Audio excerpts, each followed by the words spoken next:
health. Yeah. You're a vegan. Yeesh. You don't tell people that, though. That's a very private thing. So I'm like, That's right. I don't tell anybody. that's kind of a meme, isn't it? Like, vegans like tell, make sure everybody knows they're vegan. There's some, there's a variant of this joke out there. It's like, if you're, it's like, I'm a vegan, so everybody knows and I have no friends, like that's, a vegan will look you in the eye and tell you that cauliflower tastes like chicken. And it's, Yeah. I can see why they think that, why we think that. Yeah. So in 2019, here's the non-boring version. In 2019, I was like, I need to lose weight. So I did keto. Hardcore. I went from 260 down to 230 and I was walking every day, super strict that whole summer. And then the fall started with school back and I got, normal pressures of work and the cafeteria opened back up. I just started eating whatever I wanted to, put all that weight back on plus some. And then I was like, okay, well, and this is, you said 19? 2019, yeah. Are y'all, you're in Arkansas at this point? Yeah, we're working at Williams. Okay. My wife and I both. And then 2020 happened. I'm like, okay, I want to restart on New Year's. And then on like the 3rd or 4th of January, the Game Changers documentary was on Netflix. Game Changers. Yep. And we watched it and I was just blown away at the production quality, all these athletes and professional people who don't eat meat and dairy and are fit as can be. And I was like, if I can just give up meat and dairy and lose weight and be a top tier athlete, I can do that. So meat and dairy didn't hold like a place in your heart. They do hold, they hold a pretty strong place in my heart. Like if we talked about earlier about emotional eating, like meat and dairy are kind of like, I'm very emotionally attached to. Oh yeah. Dude, if you would ask me before I watched the Game Changers, or if you would have said like, hey, you should stop eating meat and dairy, I'd be like, dude, I love meat. I have to have it, you know?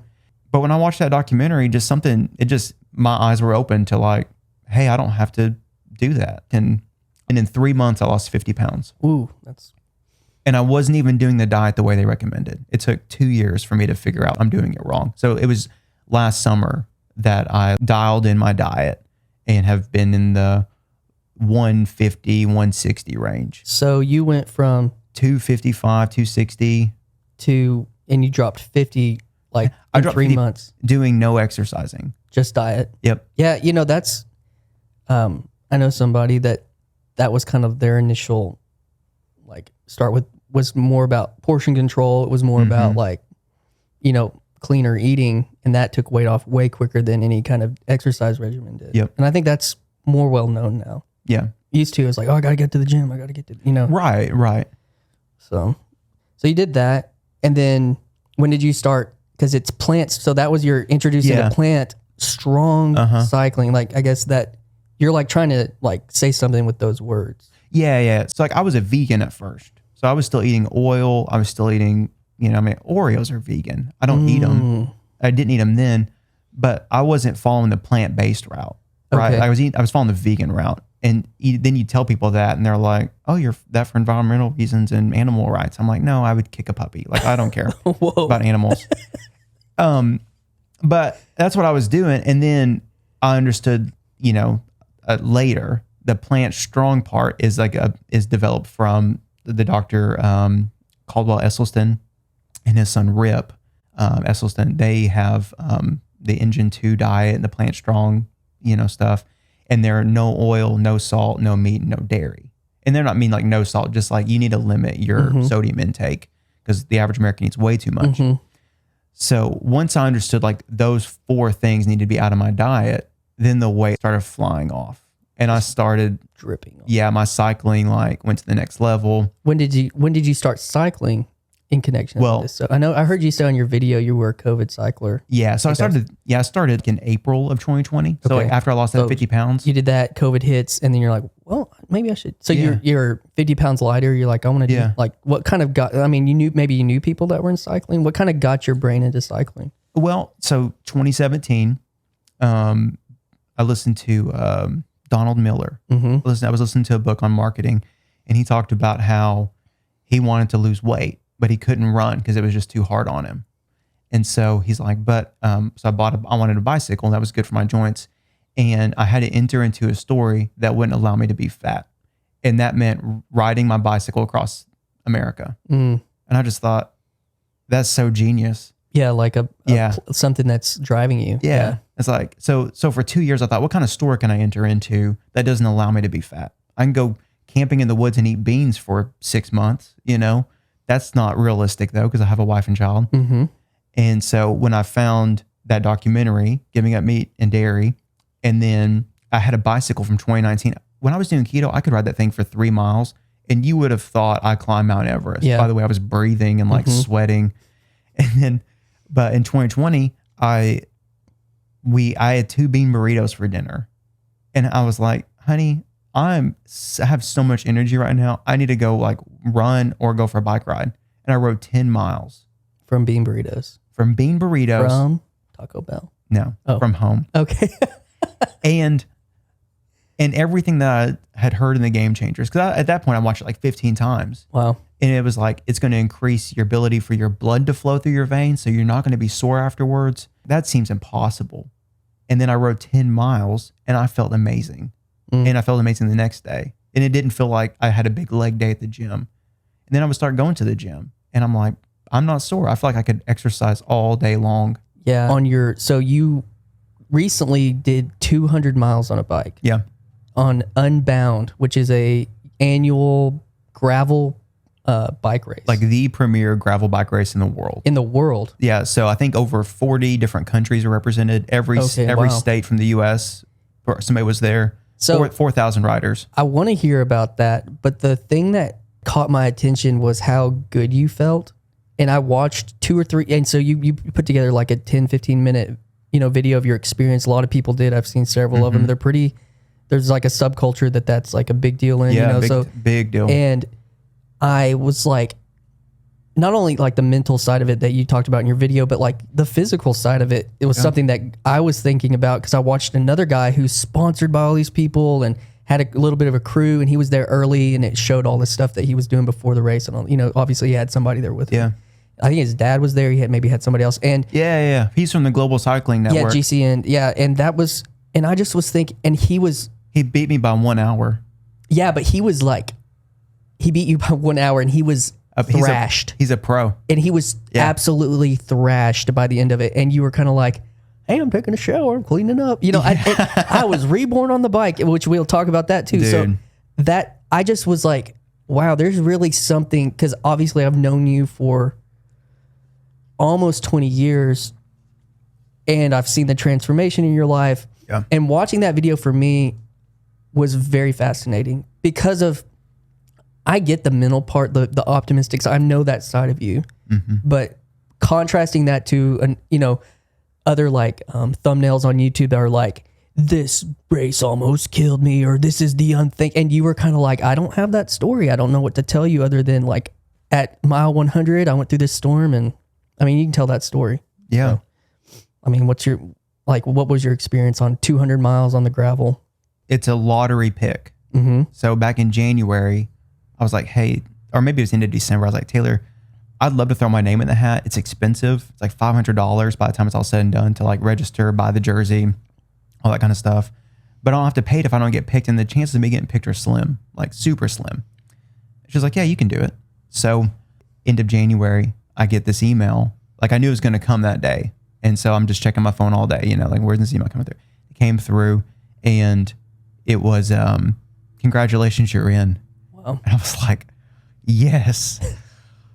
Oh my gosh. My wife is going to kill me. Like this race is going to kill me. Training's going to kill me. Everything about this is going to kill me. So that was December, is that what you said? And then the race, end of January when January, that happened. and the race I found out. Was June. Yeah, race was early June. And there's a guy, David Guth, who's local, and he's completed it 4 times. And he's a monster on the bicycle. And so that I knew it was a tough thing. So like the fact that I got in, it just was this aha moment of like, I'm not ready. Everything about me like feels ready in some ways. But so that night I signed up for a training program where I could do indoor cycling and very specific on like making me faster and better.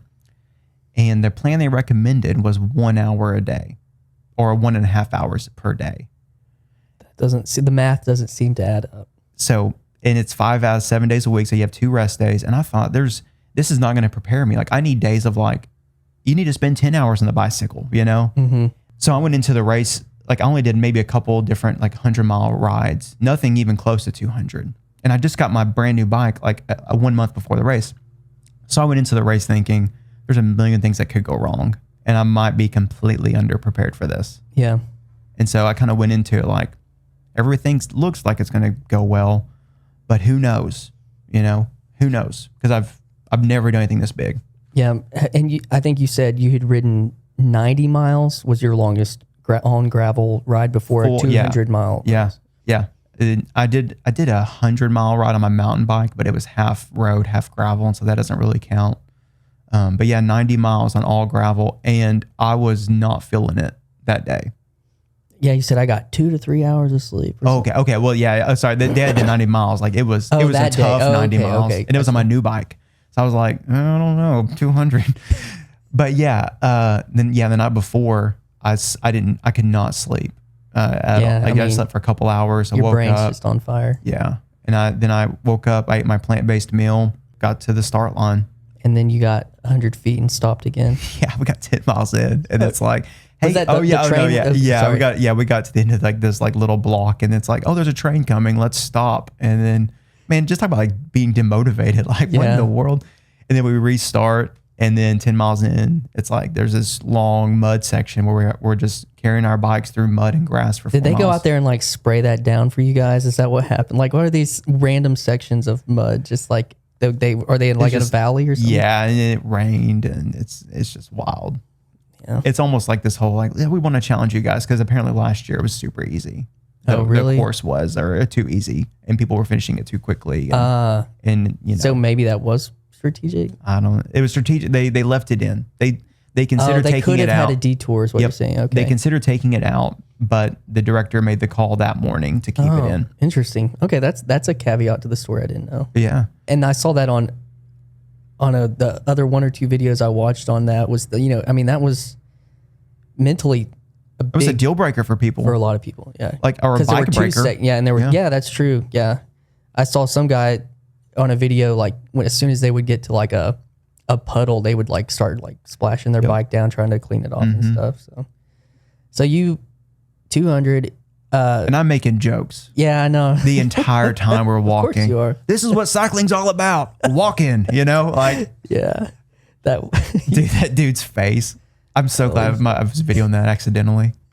That was awesome. Yeah. How do you manage like filming that? That's something I was kind of curious about. Like, so I had the GoPro mounted underneath my bike, and I turned the volume up all the way where I could hear like clicking it off and on, where it go beep beep beep. Okay. And then for batteries. So you can know like because all you have to do is hit the record button. It turns it on and it'll start recording. You hit it again and it'll stop recording and turn it off. So you don't have to deal with like turning it on and then hit record. So I turned the volume all the way up. I shot it in 4K and I messaged like a pro cyclist the day before. I was like, hey, would you want to, I'm not going to make a video. Do you need an extra GoPro? Cause he's been messaging me and just like super kind and gracious to like talk to nobody like me.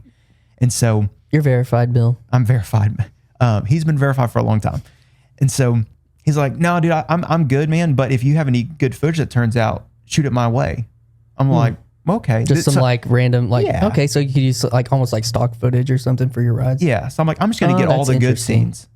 And so, so I just, every time it was getting beautiful, I would just hit the start button. Oh, that's cool. I did a ride like a year ago where I had my off and on reversed for some reason. And so every time I wanted to record, I turned the camera off. I learned my lesson. Yeah.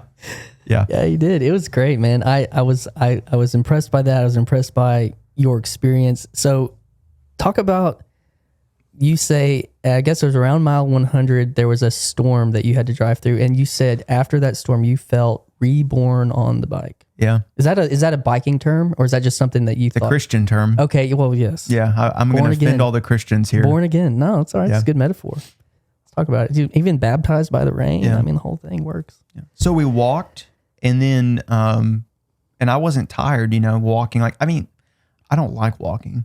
So, getting through that part. And then we rode, and it was so beautiful. And it started getting warmer and hotter. And I found a couple different people to ride with. And we get to mile 80 for the first major stop. and they spray my bike off, get all the mud and dirt off. And I get a little bit of food, I get my bottles refilled with my energy stuff and take back off. And it's just getting hotter. Then 20 miles later, I'm covered in mud. I'm still covered in mud from the first, because they didn't have any pressure, like they didn't have any water left to wash me off at the aid station. And it started raining and storming, and it was cleaning me off, and people were stopping all around us, like afraid of the storm. And I thought, I've never ridden through a storm before, and there's other people who are still going. I'm just going to keep going. Cleaned me off, and I felt amazing. I cooled off. The temp, like the headwind was gone. And I just thought, if I can sustain this feeling for the next 100 miles, this thing's gonna be a piece of cake. And here's what's crazy is that I thought, at 5 minutes I could be singing a different tune. Yeah. It only take 5 minutes for my body to shut down and be like, we're done. Like, and then for my brain to have to be like, no, we're gonna keep going. Just come on. I had this thought about this whenever he said it's almost like you are a plant and you just got watered. Like in my brain, like, because I know that's kind of no, it is. He's transformed. He's metamorphosized into an actual plant. Yeah. The seed has sprouted, and you're like, soaking in the water and everything. I don't know. This is what it made me think of. He's like, he eats so many plants. Now he's plant. Yeah. So yeah. Go ahead, stupid. Well, and I was wearing, my cycling gear, which to anybody else on the street, it looks like just the dumbest spandex in the world, right? Well, I was afraid of chafing. And so that rain happened. And I was like, this could be really bad. That could be rough, yeah. Yeah, this could be really tough. Like I could be in a lot of pain really quickly. But it didn't, and every time I would stand up a little bit, like the water would run off me, and it felt like something was rolling down my lap. So I thought my fanny pack was on the front of me and like water, opening up, but it wasn't. I mean, I really felt invincible. I felt like I could ride all day. And in fact, when I crossed the finish line, I had more in the tank, which means I should have spent more of that energy earlier in the ride. Speed. Okay. Yeah, like I should have ridden harder. You were conservative. And the person I was riding with, they gave a massive effort for the last 2 miles. Like we hit the last climb, and then we rode in, and people were following us like the last 15, 20 miles. And I'm like, I'm going to be so ticked if they attack us. Oh, like, yeah. We're carrying them. Yeah. This as far. like as a pace for them. Yeah. And I had these stupid headlights on my bike that don't put out much light. And the people behind me were casting shadows over me. I'm like, there's 15 of y'all, like, and I can't even see where I'm going, and you're drafting off me. Like, I'm carrying y'all.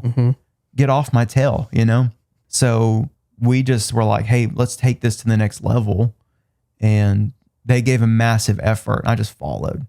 And then we got to the finish line, and I still had, energy in my tank. That's interesting. And then I couldn't sleep after that. Like, because you were so jazzed, just like of the whole thing. Yeah. I mean, I got back to my hotel, cleaned out my phone where I could actually, because it was dead, and it was covered in mud. So I had to clean it out and get it charged. And I opened up my phone, and there's so many text messages from people like, just keep pedaling, be like, you got this. That's cool, man. And honestly, I didn't need that motivation in the moment, which is, But afterwards, dude, to see that kind of encouragement. Yeah. Yeah, I was texting you that weekend, actually. I was like, hey, because y'all done like a group ride the day before or something. I was like, hey, how'd the race go? Oh, yeah. You're like, yeah, that was just like a... Yeah. Yeah. Yeah, we did 2 group rides, and it was just so much fun. The whole weekend is killer. Yeah, it seemed like a great community. It looked like y'all went to some conference room and like a conference hall. It's like a big expo, yeah. It was cool. And you get to meet like all your cycling heroes. Yeah. That's the cool thing. What's the guy, vegan? Is he vegan? Yeah, cyclist? vegan cyclist. Yeah. Okay. That was cool, yeah. Yeah. And then he does these rides called the impossible routes. So how did you feel when you finished 200 miles on the gravel? Like, what was that mentally? Like you said, you felt great. You had all this other energy, but like, what was like going through your brain, like emotionally? Yeah. So the person I rode with, they get to the end and all their friends are there.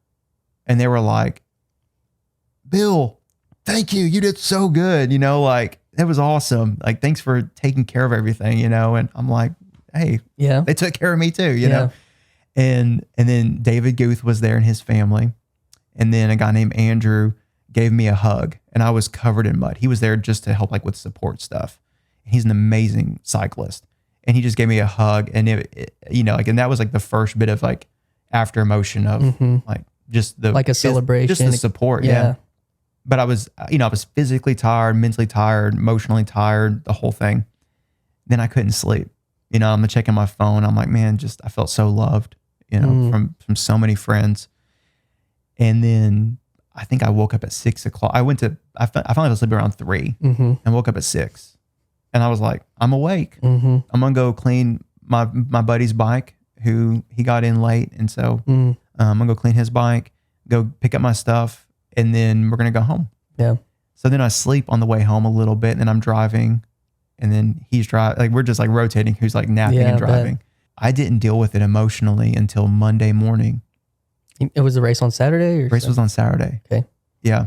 I'm riding to work in my car, and I'm about to pull up to work, and I just start crying. And I just felt so lonely. Like, nobody understands what I did. Yeah. You know, nobody I work with knows. I mean, they know that I did it. Right. But they don't know. Yeah. You know, they don't know what I went through. They don't, you know, I just felt like nobody knows me now, and they don't care, you know, and that's okay. Yeah. It's not an evil thing. Lonely. Yeah. It's not an evil thing, but you're part of something, you're passionate about something. Yeah. But it's that community is like, separate from your daily rhythm. Yeah.